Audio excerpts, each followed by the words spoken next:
SKSF ദേശീയ സമ്മേളനത്തിൽ നമുക്ക് ഏറ്റവും സന്തോഷമുള്ള ഒരുപാട് അതിഥികൾ എത്തുന്നു. ഒപ്പം നമ്മൾ മലയാളികൾ ഒരിക്കലും മറക്കാത്ത, കോഴിക്കോട്ടുകാർ എന്നും നെഞ്ചിൽ കൊണ്ടു നടക്കുന്ന അന്നത്തെ കോഴിക്കോടിൻ്റെ കലക്ടർ ഇന്നും അദ്ദേഹം കോഴിക്കോടെത്തി എന്ന് പറഞ്ഞാൽ സ്നേഹം പുണരാൻ ഓടിയെത്തുന്ന ഒരുപാട് ആളുകളുടെ സ്നേഹവലയം സൃഷ്ടിച്ച ഒരു IAS officer PB Saleem sir. ഇന്ന് അദ്ദേഹം ബംഗാൾ മുഖ്യമന്ത്രിയുടെ CM ഓഫീസിൻ്റെ ചുമതല വഹിക്കുന്ന ആളാണ്. സാർ, സുപ്രഭാതത്തിലേക്ക് സ്വാഗതം. ഞങ്ങൾ സംസ്ഥയുടെ സുപ്രഭാതം പത്രത്തിൻ്റെ ഒരു ഓൺലൈൻ ചാനലാണ്. ഈ സമ്മേളനത്തിൽ അതിഥിയായി പങ്കെടുത്തപ്പോൾ സാറിന് എന്താണ് ഇപ്പോൾ തോന്നിയത്? അല്ല, ഞാൻ പറഞ്ഞ പോലെ എനിക്ക് ഒത്തിരി സന്തോഷം തോന്നി. രണ്ട് കാരണം കൊണ്ട്. ഒന്ന്, മലയാളി എന്ന നിലയ്ക്ക് നമ്മുടെ നാട്ടിൽ തുടങ്ങി വെച്ച ഒരു പ്രസ്ഥാനം, ഏകദേശം 100 വർഷം മുന്നേ തുടങ്ങിയ സമസ്ത എന്ന പ്രസ്ഥാനം ഇന്ന് വളർന്ന് പന്തലിച്ച് കേരള ജനതയെ, കേരള സമൂഹത്തെ എങ്ങനെ നമ്മുടെ രാജ്യത്തിനും ലോകത്തിനും മാതൃകയാക്കിയോ ആ രീതിയിൽ ഇന്ത്യയിലെ മറ്റ് സംസ്ഥാനങ്ങളിലേക്കും പടരാനും അവിടെയും അതിൻ്റെ ഒരു സോഷ്യോ റിലീജിയസ് ഏരിയകളിൽ അല്ലെങ്കിൽ വിദ്യാഭ്യാസ, സാമൂഹിക, സാംസ്കാരികങ്ങളിലൊക്കെ അതിൻ്റെ വ്യക്തിമുദ്ര പതിപ്പിക്കാൻ വേണ്ടി എടുത്തിട്ടുള്ള ഒരു ഉദ്യോഗം അത് വളരെ പ്രശംസനീയമാണ്. കാരണം തീർച്ചയായിട്ടും എനിക്ക് തോന്നുന്നു, ഇപ്പോൾ ഞാൻ 2 സംസ്ഥാനത്തും വളരെ കാലം ജോലി ചെയ്ത ഒരു വ്യക്തി എന്ന നിലയ്ക്ക് കേരളത്തിൽ ജനിച്ചു വളർന്ന് ബംഗാളിൽ ഇപ്പോൾ ഏകദേശം 10-20 വർഷമായി.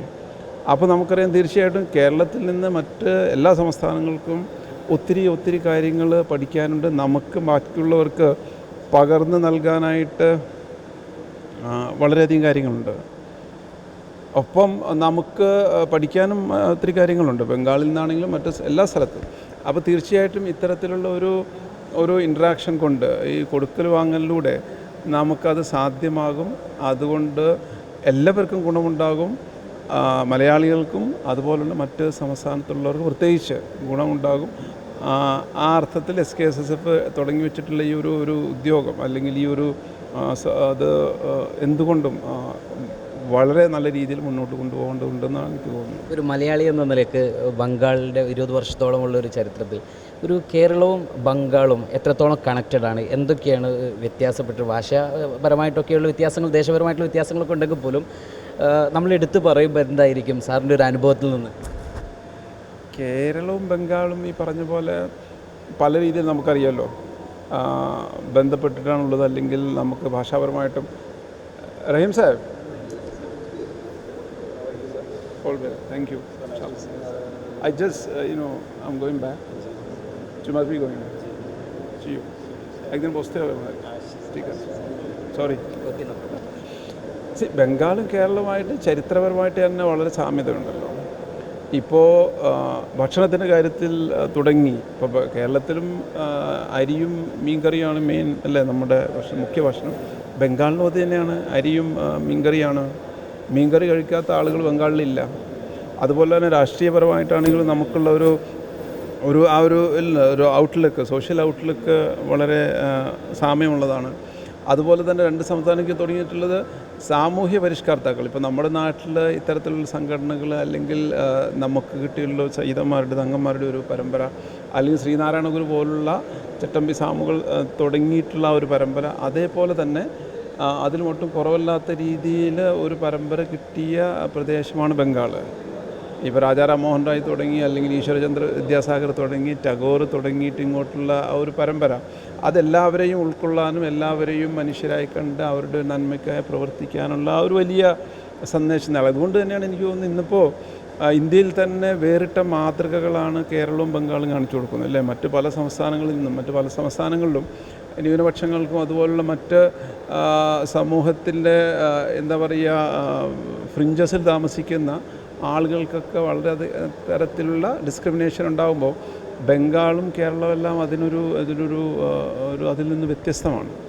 അതിൻ്റെ ഒരു കാരണവും ഇത് തന്നെയാണെന്ന് എനിക്ക് തോന്നുന്നത്. അവസാനമായി, ഇപ്പോൾ ബംഗാളിലെ വിദ്യാഭ്യാസ രംഗത്തൊക്കെ, ഇപ്പോൾ സമസ്തയാവട്ടെ, SKSF ആവട്ടെ, ദാറുൽ ഹുദയുടെ ഹാദിയ സംവിധാനങ്ങളാവട്ടെ, അവർ പല ഉള്ളേരിയകളിലും കടന്നു ചെന്ന് അവിടുത്തെ പാവപ്പെട്ട ജനങ്ങൾക്ക് വിദ്യാഭ്യാസവും അവരെ വലിയ പുരോഗതിയിലേക്ക് നയിച്ചുകൊണ്ടിരിക്കുകയാണ്.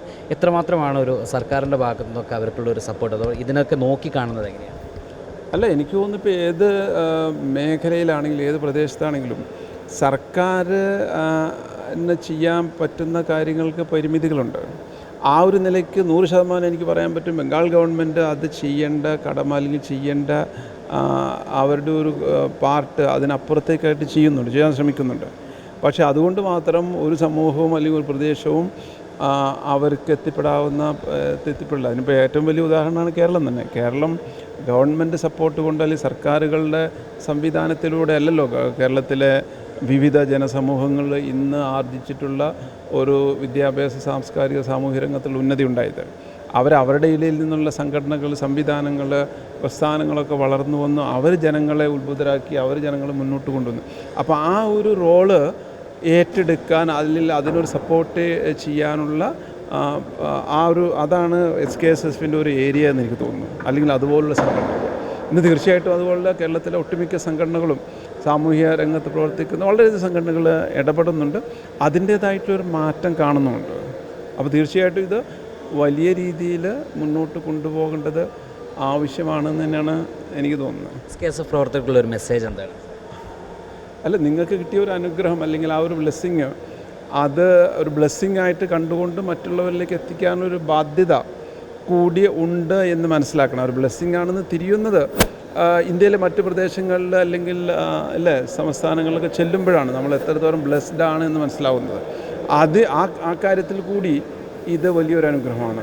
ഇങ്ങനെയുള്ളൊരു എക്സ്പോഷർ ഒരുപക്ഷെ ബംഗാളിൽ കൽക്കത്തയിൽ ഇവിടെയൊക്കെ വന്നിട്ടില്ലെങ്കിൽ, അല്ലെങ്കിൽ ബീഹാർ, ജാർഖണ്ഡ്, ഒറീസ, ആസാമിലൊക്കെ പോയിട്ടില്ലെങ്കിൽ അവിടെ എങ്ങനെയാണ് വിവിധ ജനവിഭാഗങ്ങൾ ജീവിക്കുന്നതെന്ന് മനസ്സിലാവുമ്പോഴാണല്ലോ ഒരു മാറ്റം കൊണ്ടുവരാൻ കൂടുതൽ ആർജവത്തോടെ കാര്യങ്ങൾ ചെയ്യാൻ പറ്റുക. ഇനി എന്നാ കോഴിക്കോട്ടേക്ക്? എത്രയും വേഗം ചാൻസ് കിട്ടിയാൽ ഉടനെ വരും. എന്തായാലും പെട്ടെന്ന് ചാൻസ് കിട്ടും.